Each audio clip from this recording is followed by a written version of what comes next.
Hello everyone, welcome to Souvik film review and analysis. আমি সৌভিক, আর এই ভিডিওতে রিভিউ করব হাউস অফ দ্য ড্রাগন তার সিজন 2, যেটার ফাইনাল এপিসোড আজকে সকালবেলা স্ট্রিম হয়ে গেছে। আমি কমপ্লিট করলাম এবং এখন সিরিজটা রিভিউ তোমাদের জন্য আমি নিয়ে এসেছি।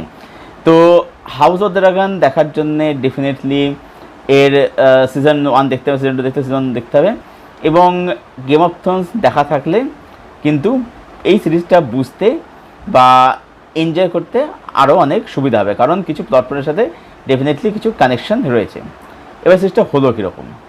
তো আমি জানি যে হাউস অফ দ্য ড্রাগন বা গেম অফ থ্রোনসের দর্শক যারা আছে তারা কখনোই গল্প বিষয়ে জানতে ইন্টারেস্টেড হবে না, তারা কখনোই কোনো রকম কোনো স্পয়লার চাইবে না। তাই আমি সরাসরি এই সিরিজের রিভিউতে ঢুকে পড়ছি। মূলত এর ভালো দিক এবং খারাপ দিক নিয়ে থাকবে এই ভিডিওতে আলোচনা। পজিটিভ দিক হচ্ছে এই সিরিজের ভিজুয়াল, যেটা অসাধারণ। এখানে ড্রাগন শুরুতে দেখানো হয়েছে, ভিজুয়াল দেখতে দারুণ লাগে, খুব বিশ্বাসযোগ্য বলে মনে হয় সেই ওয়ার্ল্ডটাকে বা ড্রাগনগুলোকে দেখতে। এখানে কিছু কিছু সিনারি আছে, বিউটি আছে, সেগুলো দেখতে দারুণ লাগে। যেরকম লোকেশন আমরা দেখতে পাই সেগুলো দেখতে অদ্ভুত সুন্দর লাগে। ক্যামেরার কাজ বলি, মেকিং, প্রোডাকশন ভ্যালু, সেগুলো দেখতে দারুণ লাগে। ওয়ার্ল্ডটাকে এখানে, ওয়ার্ল্ড বিল্ডিংটা এখানে দারুণভাবে করা হয়েছে। টেকনিক্যালি এই সিরিজটা কিন্তু এক কথায় তুখোড়, ব্রিলিয়ান্ট। নেক্সট হচ্ছে এখানে প্রতিটা ক্যারেক্টার হচ্ছে গ্রে ক্যারেক্টার।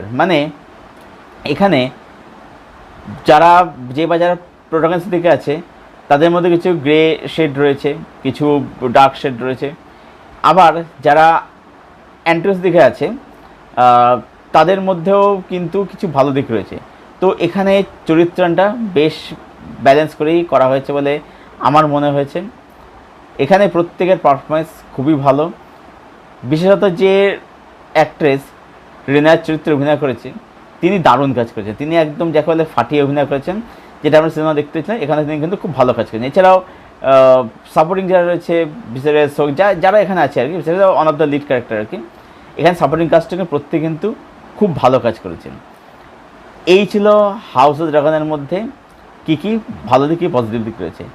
এবারে আমি মুভ করছি সিরিজের মধ্যে আমার কাছে নেগেটিভ কী লাগলো।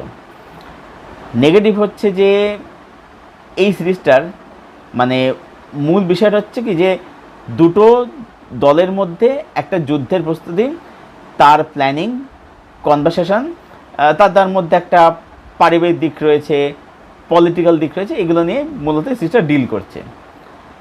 এবারে আমরা যখন গেম অফ থ্রোনস দেখি, যখন আর কি গেম অফ থ্রোনস লাস্টের 2 সিজন পুরো হেগে ফেলেছিল আর কি, হেগে ছড়িয়েছিল, কিন্তু সেটুকু বাদ দিয়ে গেম অফ থ্রোনস কিন্তু অনেক উচ্চমানের কাজ, দারুণ একটা কাজ। তো গেম অফ থ্রোনসের মধ্যে শুধুমাত্র যে ভায়োলেন্স ছিল, নিউডিটি ছিল তা তো নয়। গেম অফ থ্রোনসের মধ্যে যে পলিটিক্সটা ছিল, সেই পলিটিক্সটার মধ্যে যে প্ল্যানিং আর কি, যে একটা যুদ্ধ হচ্ছে বা একটা কিছু হচ্ছে, সেই পলিটিক্সটার মধ্যে যখন একটা ড্রামা চলছে দেখতে পাচ্ছি, পলিটিক্যাল এটা ড্রামা চলছে আর কি, কথাবার্তা যে কনভারসেশন চলছে, সেই জায়গাতে সেখানে কিন্তু আমাদের অনেক কিন্তু হাই দিতে পারে। হয়তো সেরকম কিছু হচ্ছে না, কিছু মানুষ এক জায়গায় বসে একটা পলিটিক্যাল আলোচনা করছে বা একটা যুদ্ধের প্রস্তুতি নিচ্ছে, তো সেই ড্রামা সিনগুলো আমাদের কিন্তু হাই দেয়, ঠিক আছে, সেগুলোর সময় জুড়তে পারি। এবং যখন সে যুদ্ধে দেখে মজা হয়, কারণ ওই যে কথোপকথনগুলো, ওই যে কনভারসেশনগুলো, সেগুলো আমাদেরকে সে হাইটা দিতে পারে। এখানে সমস্যা হচ্ছে, এখানে না সে হাইটা দিতে পারে না। এবার হ্যাঁ, ড্রাগন দেখাচ্ছে, সব ঠিক আছে, কিছু ওয়ার্ড সিন আছে সেগুলো ঠিক আছে, কিন্তু ব্যাপারটা হচ্ছে যে সেগুলো ডায়লগের মধ্যে সেরকম কোনো হাই দিতে পারে না। এবং যেখানে ওই যে কনভারসেশনের সিনগুলো, সেগুলো না অনেকখানে দেখতে খুব ফ্ল্যাট লাগে, যার ফলে কী হচ্ছে, ওই যুদ্ধের সিকোয়েন্সগুলো বলি বা যে ড্রাগন দেখাচ্ছে সেই ড্রাগনের সিকোয়েন্সগুলো বলি, সেগুলো দেখতে, ভিজুয়াল দেখতে তো ব্যাপক লাগছে, কিন্তু সেগুলোর সঙ্গে না ইমোশনালি কানেক্ট করা যাচ্ছে না। সিরিজটার মধ্যে আমার কাছে ইমোশনের প্রচণ্ড অভাব রয়েছে বলে মনে হলো, ঠিক আছে। এবং যেটা সমস্যা হচ্ছে যে এই সিরিজের মধ্যে দেখতে পাচ্ছি হচ্ছে যে কিছু ক্যারেক্টার সেগুলো হঠাৎ করে গায়েব হয়ে যায়, আবার ফিরে আসে, আমার কাছে আবার ফিরে আসে, এরকম একটা সমস্যা দেখতে পাই।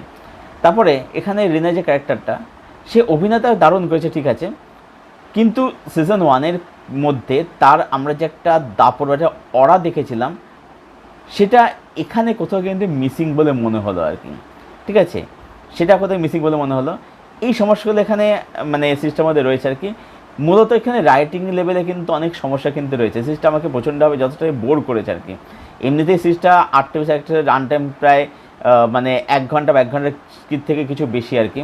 তো সিরিজটাকে অনায়াসে একটু কেটে কিন্তু ছোটো করা যেতে পারতো, এটা আমার কিন্তু মানে ফিল হয়েছে আর কি। তবে হ্যাঁ, একটা কথা বলতে, সিরিজটার এন্ডিং কিন্তু দারুণ, যেটা সিরিজটাকে কোথাও কিন্তু সামলিয়ে নিয়েছে আর কি। তার আগে কিন্তু সিরিজটা শুরুর দিকটা খারাপ নয়, প্রথম 3টে এপিসোড মতো বা 4টে এপিসোড খারাপ নয়, বাট 5, 6, 7 সিরিজটা প্রচণ্ড বোর করে, প্রচণ্ড ড্র্যাক ফিল করায়।